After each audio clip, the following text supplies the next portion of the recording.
welcome to the Public Global. Today we will be discussing the Adani case with SEBI. As you know that SEBI had issued a show cause notice to Adani regarding the promoters' equity that they've been holding. Uh, I will tell you the SEBI rule which says that 75% holding is allowed for public listed companies. Balance 25% should be free float. It was so alleged by the Hindenburg allegations in January 23, 2023, that Adani has been free float shares. They have been acquiring free float shares through their unknown companies registered in Mauritius, BYI Island, and other unlisted companies. And one global opportunity fund was discovered where Madhuri Puri Buch, the SEBI chairperson, who was already a whole-time member and now a SEBI chairperson, along with her husband Dhaval Buch, was invested into Global Opportunities Fund that was being managed by Gautam Adani's brother Vinod Adani, and that company, through its various other subsidiaries, were buying shares of Adani Group and making them, inflating them because they were creating unnecessary demand. And it is so alleged that 20% of the 25% free float shares were with the Adani Group. This has been alleged. Now, what has happened, what is new to it, which has come to our notice, is that SEBI official Anita Arup, who was handling some of the matters related to Adani Group, was transferred abruptly last week. Last week, she was transferred without any notice. As it is alleged, she is at the rank of the Chief General Manager at SEBI and was one of the competent authorities at the quasi-judicial cell that deals with show cause notices. It is alleged that soon after the Maharashtra election, the first thing that happened was the person who served Adani a show cause notice was transferred. SEBI officials who are designated as competent authorities have power to hear matters related to show cause notices issued under Section 11 and Section 11B, which gives power to the regulator to issue directions and levy penalties in the interest of investors in the securities market. Anup has been replaced by another CGM, which is the Chief General Manager Santosh Shukla, who was on deputation outside SEBI and returned just a few months ago. Anita has been made the head of the legal cell now. So it is very perplexing, is that normally routine transfers don't happen like that. SEBI, when it issues transfers, it does not transfer just one person. In this case, only one person was transferred. Usually, SEBI periodically transfers have a long list of officials. They do transfer people, but then they have a long list of officials who are transferred from one cell to another cell. But it doesn't so happen that why only one person who had served show cause notice to Adani Group has been transferred to the legal cell. This is very strange. In Anoop's case, her transfer order was handed individually, which raises suspicion that somebody is behind this transfer. SEBI has issued SCNs to 32 entities, 4 listed companies of the Adani Group, and several other characters mentioned in the Hindenburg Research Report of 2022, as I mentioned. Funds that had invested in Adani Group have also got show cause notices. Among the listed entities, Adani Energy Solutions, Adani Power, Adani Enterprise, Adani Ports, and SEZs have received show cause notices with regards to violation of minimum public shareholding norms. As I said, you have to have 25% free float, but those 25% free float was being handled by Mauritius-driven companies, and there was funds and various other, web of companies that were violating the SEBI and the stock exchange rules. As it is claimed here, some matters related to show cause notices issued to the Adani Group have been handled by Anup before her transfer. So when you have served show cause notices and Adani has taken cognizance of the fact, and entities linked to Adani Group have already sought a settlement with SEBI over alleged public shareholding norm violation. They are agreeing to public shareholding norm violation. They are participating in the show cause notice because there's a timeline in show cause notice. In that timeline, you have to deposit some amount of money because the amount of money involved is 2,500 crores, so 28 lakhs they'd given. So why was she removed in such a haste?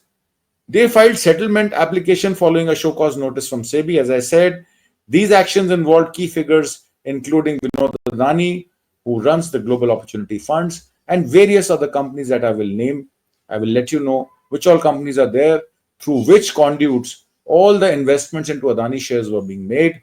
And once the share reaches a level where it can be, it can be kept with LIC, GIC, SBI, all the taxpayer money goes to Adani, because the share price, if it reaches 3,700 rupees from 100 rupees, LIC against that share will give a credit line.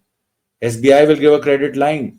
So they will have liquidity, and once they have liquidity, they can buy over any assets any assets which government is trying to monetize. So all the ports, airports, and all the businesses goes to Adani, because Adani can raise easy money by inflating the share price.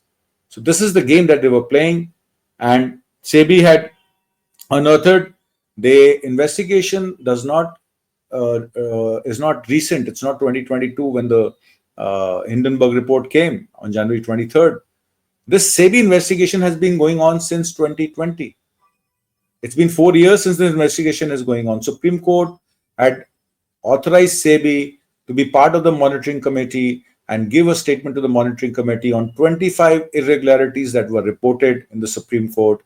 SEBI, through Madhuri Puri Buch, chairman, has also represented in one or two cases. Now, when a chairperson of the SEBI is responsible for investing into a company that is already, through reverse routing, through money routing, are inflating the price of the shares, how can she, put a show cause notice in her chairperson? How can she represent the SEBI in the Supreme Court? Will the investigations be fair? That's the question that comes in. SEBI entities connected to Adani Group had approached several entities connected to Adani Group had approached SEBI seeking settlement in a case that alleged violation of the public shareholding norms through unfair practices at 4 listed companies of the infrastructure conglomerate. So who are these companies who were basically doing unfair practices? Vinod Adani was at the helm of affairs.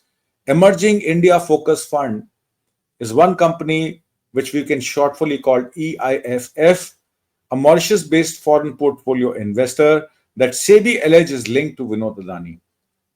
OCCRP is a conglomerate of investigative journalists who had investigated this matter, and they came out with this report, and it was also reported with Hindenburg that EIFF, Emerging India Focus Fund, was one of the parent company, one of the front-run company, which was being linked to Vinod Adani, the older half-brother of Gautam Adani.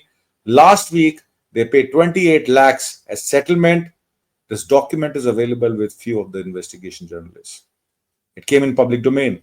Whatever I'm saying is available in public domain. Nothing is there which is not available in public domain. Additionally, group flagship company Adani Enterprise Director Vinay Prakash and Ambuja Cement Director Amit Desai, whose role in the capacity as an AEL director, because since Amit Desai was also Adani Enterprise Limited Director in 2014, they also, Vinay Prakash and Ambuja Cement Director Amit Desai, who was that time AEL Director, have also offered 3 lakh rupees each as settlement amount. But that settlement does not prove any guilt, or it does not say that it's not even an admission to the guilt. The settlement is made as part and parcel of the process where you join the investigation on the show cause notice, and you give the lengthy set of documents which you want to prove that you're not the culprit. Since Gautam Adani, after the Hindenburg report came, that he's going to sue Hindenburg company, which is a short seller, because they are trying to attack the sovereignty of Adani, which is connected to the sovereignty of India. I don't know how he fared that his sovereignty is equal to sovereignty of India, but he was very confident that he's going to sue Hindenburg. But we saw that Hindenburg was not sued. And Hindenburg came out with a report in August 2023 saying that, see, whatever we said was true because we were not sued. That means all the reports that we had were true and they were not false. So these settlement proposals that Adani Group companies or his 2 directors made were submitted in response to a September 27 show cause notice issued by the regulatory body. Now, it also raises the question, is that how the show cause notice escaped all the opposition parties who regularly do press conferences on Adani. They whatever Madhuri Puri Butch when she was indicted through her income tax return, some facts came whereas she had her funding, her investments were in Global Opportunity Fund. She was deriving rental incomes from companies which are under investigation by SEBI. So all this information through income tax department comes to the opposition party. Congress party Pawan Kheda had done a few press conferences and did revelations on Madhuri Puri Butch. How did this September 27 show cause notice issued by the regulatory body escape the major opposition parties? And this could have been a major political storm. And Maharashtra elections were underway and Jharkhand elections were underway. This information could have been widely used by the opposition party saying, see, as we said, that Adani group companies are inflating its own share and pledging those shares to our taxpayers' money and getting money to fund its business. Then Maharashtra election the results would have been different. So the answer to this question is that probably this is a backdate notice which was served now, and it is shown that Adani group companies are in compliance with the SEBI show cause notice. You understand they've been indicted in the US court, federal court. The US DOJ, the Department of Justice, the US Stock Exchange, and the federal agencies have a foolproof case. They have names of two co-conspirators who are working with Azure Power and who were partners with Adani India Energy Initiative, which was raising bonds, which was raising money through bonds in US and paying bribes in India through Solar Corporation of India, Solar Energy Corporation of India, SECI, because SECI was trying to sell Adani's electricity to state, distribution companies in various states. 5 states were named. Jammu Kashmir was named. That time it was a UT under the Lieutenant Governor. Then it had name of Andhra Pradesh, YS Jagan Reddy. It was alleged that $264 million, close to 2,029 crore rupees, out of which 1,750 crore rupees was also paid in Andhra Pradesh to YS Jagan Reddy, YSR Jagan Reddy. That time his government was there. Now it's Chandrababu Naidu's government. And there are various other states which were named. So my question is that why is that this settlement proposal is submitted in response to a show cause notice that is served on a back date? If it was served on September 27th, everybody would have known. Now, since we know the application by 4 entities, which has come through, public domain, it's possible that all Adani entities involved have filed for settlement. The 26 names in all, and 4 individuals, so about 30 units have to file for settlement, since last strategy tends to be formed at a group level. So it's a very serious thing, is that on one way, SEBI is trying to serve a show cause notice, and the person who serves the show cause notice is in a haste transferred to the legal cell so that no questions asked and no answers given. Was it deliberately done? Was it done to safeguard Adani from US indictment? Was it done so that the bilateral agreement between the SEBI and the US Stock Exchange does not come for a question? It is something which is yet to be, investigated. How fair would the investigation be is anybody's guess. But what it seems is that this government is trying its level best to save Adani. Apart from these 4 entities that I named, the regulatory body also issued show cause notices to 26 other entities. As I said, in total 30, 26 entities, 4 individuals: Gautam Adani, Vinod Adani, Rajesh Adani, Vasant, nephew Pranav, Vinod's son, and brother-in-law Pranav Vora. All these people are served individual notices also. Another person close to development who asked not to be named said group entities are contesting the charges and the settlement application is only procedural. As I said, they said that the show cause notice we have to file within 60 days, a reply, so we do not forfeit our right for settlement. However, the person said that group entities have also separately filed a response to the show cause notice, contesting the charges and requesting inspection of the documents on which charges are based. So a lengthy set of documents they are supposed to submit to SEBI. SEBI is going to investigate those documents, see if those free float shares were actually taken by Global Opportunities Fund or EIFF or all emerging fund. All the funds that have been named have been operated by two individuals, Naban Ali Shaban Ali, and the second individual was Chang Chung Ling, a Chinese national, through whose dummy companies Adani shares were sold and bought. They were mainly bought to escalate the prices of share. Settlement application is only a precautionary measure, the spokesperson says, by way of abundant caution. This is without admitting or denying the charges and to buy peace. This is what the spokesperson of the Adani Enterprise says. The four listed companies under scrutiny are Adani Enterprises, Adani Power, Adani Ports, and Special Economic Zone, Adani Energy Solutions, which was formerly Adani Transmission. These in their second quarter results in financial year 25, which is just gone, we are in the third quarter financial year 25, acknowledge receiving show cause notices about wrongful classification of promoter shareholding as public shareholding. So a notice is received in the second quarter, and then they acknowledge that the show cause notices have been received about wrongful classification of promoter shareholding as public shareholding. And SEBI also says that it has right to recover wrongful gains exceeding rupees 2,500 crores, as I initially mentioned, allegedly accumulated by Vinod Adani and his affiliate entities through establishing intricate structures for acquiring shares in the four companies. Now, this intricate structure is a long list of companies, web of companies, dummy companies, financial portfolio investors, FIIs.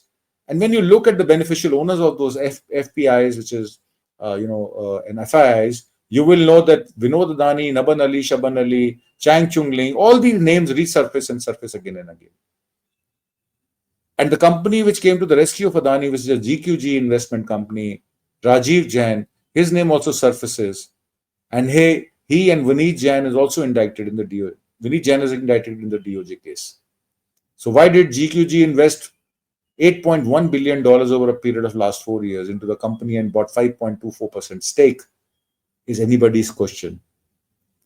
However, as I said about these web of companies, another proposal for a 2.8 million rupees, which is $33,035 settlement from Emerging India Focus Fund, a Mauritius-based foreign portfolio investor that the SEBI says is linked to Vinod Adani, brother of Adani Group chairman Gautam Adani.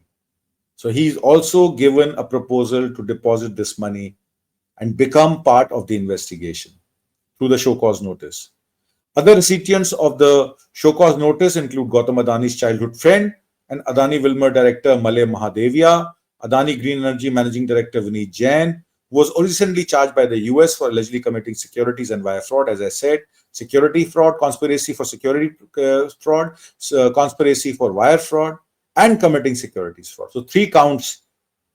Vineet Jain has been named, and Gautam Adani has been named, and also Dharmesh Parekh, auditor of several Adani Group companies, and the personal chartered accountant of the promoters, according to the notice. All these names figure in that list. Email were sent to Adani Group companies, including its promoters and directors, foreign entities, and foreign nationals linked to the Adani case. It has not elicited any response till the last that we reported. Now, this case, as I said earlier, dates back to June-July 2020, when SEBI received complaint against non-compliance with minimum public shareholding requirements for Adani Group companies. Rules mandate a listed company must maintain public shareholding at least 25%, as I mentioned earlier. SEBI launched a formal inquiry on October 23, 2020, examining transactions from September 1, 2012 to September 30, 2020. So over a period of 8 years, whatever transactions happened, SEBI has launched a formal inquiry in that. According to the show cause notice, the investigation uncovered a scheme involving 2 FPIs. One is EIFF, as I mentioned, and the other is EM Resurgent Fund, EMR, and a foreign investor, Opal Investments, whose shareholdings were connected to Adani Group promoters, specifically Vinod Adani. So all these 3 companies that I named are formally, informally linked to Vinod Adani. Shares of Adani Enterprise were acquired through its offer for sale, OFS, while shares of Adani Ports were purchased through its institutional placement program, IPP, and shares of Adani Power were gained through a merger. These 3 foreign investors also purchased shares of Adani Energy Solutions. So this is how the transactions happened. Before the offer for sale, before the institutional placement program, public shareholding in Adani Enterprise and Adani Port was 20% and 23%, respectively. Subsequently, public shareholding, including shareholdings of the two FPIs, EIFF and EMR, increased to 25% in both Adani companies. And what is the common link? Singapore incorporated EIFF and Mauritius-based EMR shared Global Opportunities Fund from Bermuda as a common shareholders. And who's invested in Global Opportunities Fund? Madhuri Puri Buch and her husband Dhaval Buch. This is the connection of the SEBI chairperson with the Adani Group companies through Global Opportunities Fund. And Global Opportunities Fund shareholders comprise Mid-East Ocean Trade and Investment of Mauritius Mid-East, Lingo Investments, now Southeast, Citrin Trade and Investment, Gulf Asia Trade and Investments, and Gulf Arich Trading. These four shareholders received funding from Nasir Ali Shaban Ali, as I named, a UAE national who maintains close business and financial ties with Vinod Adani. And the other person, the Chinese national Chang Chung Ling, a Taiwanese national, served as a director across these four foreign firms that I just named, and Tejal Ramanlal Desai, an Adani Group employee, held power of attorney of these companies. So the link through Gautam Adani and Vinod Adani to Chang Chung Ling and Naban Ali Shaban Ali is directly established. Through a related party entity, this I mentioned just now is that the Global Opportunities Fund, through the related party entity, Global Opportunities Fund engaged UAE-based Excel for investment advisors. A company called Excel, they engaged Excel, Global Opportunities Fund for investment advice. Excel operated as a whole-owned subsidiary of Accent Trade and Investments. According to SEBI, Vinod Adani is submitted that Excel and Accent were held by Asankhaya Resources Family Trust, which is settled by him. Now, all these companies that I just named to you are already there in the Hindenburg report. So whatever Hindenburg said is coming true. While funding came from a single source through Naban Ali, investment decisions came from Excel, which was hired for the purpose. And Excel Investments is owned and controlled by Vinod Adani, the regulator said. So the company who's being consulted is Vinod Adani's. The companies who's investing into the shares, those four foreign companies are run by Naban Ali, are run by Chang Chung Ling, and one power of attorney holder called Tejal Ramanlal Desai of the Adani company. So all four entities are the same. So SEBI also observed that the two FPIs always voted in line with the promoters of Adani companies, unlike other FPIs, where voting pattern could be different, where party transactions could be different, where you could also reappoint promoters, directors, and approve financials. But here, no minutes are available. Every investment is going in a single direction. Now, this voting pattern, when seen together with the investment advisory agreements through Excel and otherwise, indicates that Vinod Adani control over the FPI's shareholding rights was absolute. He was controlling the shareholding rights. That's why the investment was going only in one direction. Despite this, these holdings were incorrectly classified as public rather than promoters group shareholding, SEBI observed. Mauritius-based Opal Investment is a shareholder also in Adani Power. Initially owned by Pranav Vora, as I named before, the ownership was transferred to Chang Chung Ling and subsequently to Naban Ali Shaban Ali. Despite these transfers, Vora and Dharmesh Parekh maintain their positions as authorized signatories for Opal Demat account. What do you get out of this? I'll give you a last revelation before I finish this program. In financial year 2011, Opal subsidiary Growmore acquired a 26% stake in Adani Power Maharashtra, an unlisted subsidiary of Adani Power. This acquisition was financed through an unsecured interest-free loan from Dabal Trading, a UAE-based entity by none other than Naban Ali Shaban Ali. In September 2012, Growmore merged with Adani Power, resulting in Opal receiving Adani Power shares. So that's how Opal Investment made money, by first investing into a company and then unlisted subsidiary of Adani Power through Adani Power Maharashtra, and then all the shares are transferred to Opal Investments, and it becomes a shareholder of Adani Power. So by limiting the shares availability for public purchase, Opal Investments effectively prevented public shareholders from voting against Adani Power's promoters to the extent of shareholding. This arrangement was designed to bypass minimum public shareholding requirements while appearing to comply with them. SEBI had noted Opal, along with Vora, Parikh, and entities connected to Vinod Adani, Ahali, Chang, and Dabol, ensured that Opal's Adani Power shares were effectively promoter-owned while being classified as public shareholding. So what do you get in conclusion? That the promoters' control over the FPIs and Opal's shareholding meant any value appreciation between share purchase and disposal constituted wrongful gains for scheme participants. So they were rigging the share price. You were buying Adani share thinking that, Adani is doing well, his price to earning ratio is performing better, but actually you're being conned. You're being conned by these Opal investments and other companies to invest in Adani shares through an artificially inflated price. Accordingly, SEBI sought recovery of close to 2,000 crore or 2,500 crores from 9 parties, including Vinod Adani, Ahli, and Chang, and also 601 crores from 5 parties, including Vora and Parikh. So this is the allegation of SEBI. This is the show cause notice. They were supposed to join the investigation. Now, suddenly, in a haste, the person who served the show cause notice has been transferred to the legal cell. I leave it to you with this thought that crony capitalism will destroy the country.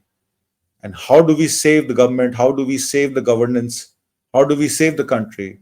Is by not buying, not investing into a company which has such shady deals, because you never know what's the truth. However, as a disclaimer, I'll tell you, I'm not a SEBI authorized, person who can suggest how should you invest your money. But my job is that whatever is there in public domain, to tell people that this is what is happening. And we should be careful, is that who we are betting our horses on. I will leave you with this thought, and I'll come back to you, maybe another day with another, program on such, financial frauds or mismanagement. I hope you like it. I would like to see in the comment box, please do write your comments and see how you like our program and how can we make it better. Thank you and goodbye.